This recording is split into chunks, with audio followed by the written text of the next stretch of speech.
30ാമത് കേരള രാജ്യാന്തര ചലച്ചിത്രമേളയ്ക്ക് നാളെ തുടക്കം. ചലച്ചിത്രമേളയുടെ ഡെലിഗേറ്റ് പാസ് വിതരണോദ്ഘാടനം രാവിലെ 11 മണിക്ക് ടാഗോർ തിയേറ്ററിൽ നടന്നു.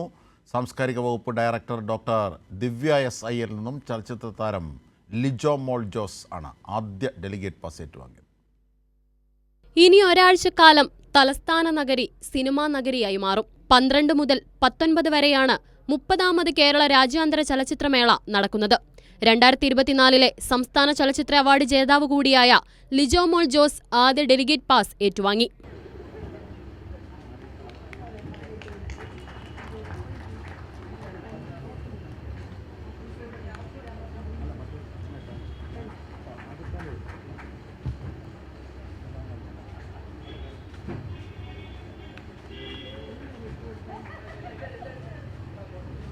ചലച്ചിത്രമേളയുടെ ഡെലിഗേറ്റ് പാസ് ഏറ്റുവാങ്ങാൻ ആദ്യത്തെ ഡെലിഗേറ്റ് പാസ് ഏറ്റുവാങ്ങാൻ എന്നെ ക്ഷണിച്ച കേരള സ്റ്റേറ്റ് ചലച്ചിത്ര അക്കാദമിക്കും അതിൻ്റെ എല്ലാ പ്രവർത്തകർക്കും അണിയറ പ്രവർത്തകർക്കും ഞാൻ ആദ്യം തന്നെ എൻ്റെ നന്ദി അറിയിക്കുന്നു.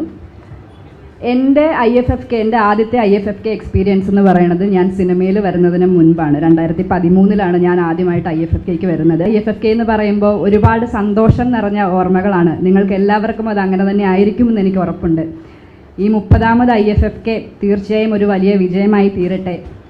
ചലച്ചിത്ര academy vice chairperson Kukku Parameswaran, joint secretary C Joy, ചലച്ചിത്ര അക്കാദമി ജനറൽ കൗൺസിൽ അംഗം സുധീർ കരമന, മധുപാൽ തുടങ്ങിയവർ പങ്കെടുത്തു.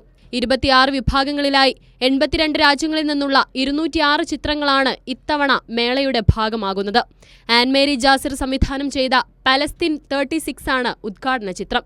കൈരളി ന്യൂസ്, തിരുവനന്തപുരം.